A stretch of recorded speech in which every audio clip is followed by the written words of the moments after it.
కొత్త చట్టం ఒకటి తీసుకొచ్చాడు. ఆ చట్టం జగన్ ల్యాండ్ గ్రాబింగ్ యాక్ట్. మీరు అర్థం చేసుకున్నారా? జగన్ ల్యాండ్ గ్రాబింగ్ అంటే మీ ఆస్తి మీ పేరుతో ఉండదు. జగన్ మార్పాలంటే మార్చేస్తాడు. డాక్యుమెంట్ ఉండదు, 10-1 లేదు, అడంగల్ లేదు, పట్టాదారు పాస్ పుస్తకం లేదు. ఎప్పుడో వారసత్వంగా 30 ఏళ్లు 40 ఏళ్లు 10-1 అని అడంగలని మన ఆధీనం ఉండే భూములన్నీ మన దగ్గర ఉంటాయి.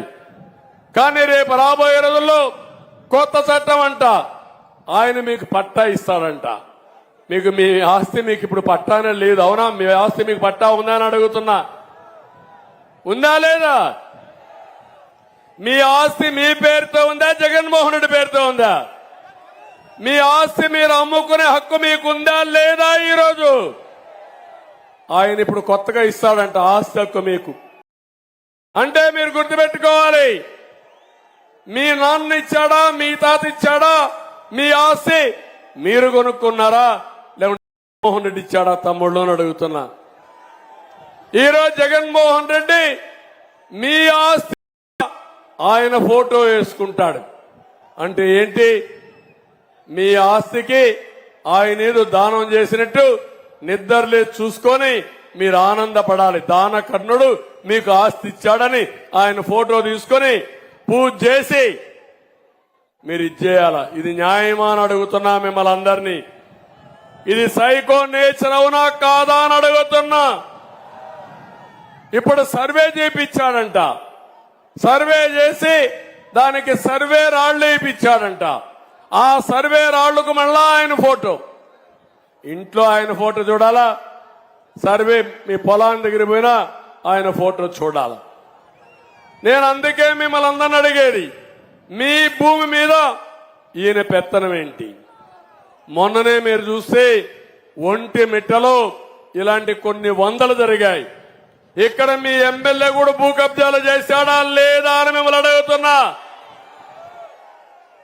రేపంతా ఇక్కడ మళ్ళా వైఎస్ఆర్ కాంగ్రెస్ దొంగలు వస్తే వాడి దయాదార్శనాల పైన మనం అందరం ఉండాలి. మన ఆస్తులకు కూడా ఇప్పటికే బెదిరించి ఆస్తులు తీసేసుకున్నారు, భయపెట్టి ఆస్తులు రాయించుకున్నారు. రేపేమీ లేదు. రికార్డు వాళ్ళ దగ్గరుంటే అబ్దుల్ పేరు, అహ్మద్ పేరు రాసేస్తారు.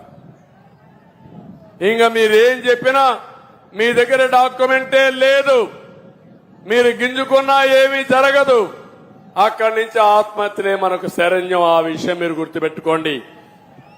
ఏ విధంగా మీరు చూస్తారు తమిళలో, కంప్యూటర్లో మీరు చూస్తే మనుషుల్నే మార్చేస్తున్నారు కంప్యూటర్లో. ఇప్పుడు సెక్యూరిటీ లేకపోతే అవునా కాదా? కుర్రాళ్ళు మీరు చెప్పాలి. అవునా? చేస్తున్నారా లేదా? నా పేరుతో తప్పుడు వార్తలు వీళ్ళు పెడతారు. నేను మాట్లాడిన విషయాలు పెడతారు. నేను సంతకం పెట్టకపోయినా నా పేరుతో సంతకం పెట్టామని తప్పుడు సమాచారం రిలీజ్ చేస్తారు. అలాంటి మ్యానిపులేట్ చేసేవాళ్ళు రేపు మీ రికార్డ్స్ అన్ని మ్యానిపులేట్ చేస్తే మీరేమవుతారని అడుగుతున్నా.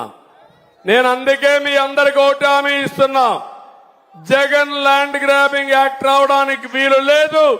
నేను వస్తానే మొదటి సంతకం డిఎస్సి పైన పెడతా, రెండో సంతకం జగన్ ల్యాండ్ గ్రాబింగ్ యాక్ట్ రద్దు చేస్తానని మీ అందరికి హామీ ఇస్తున్నా.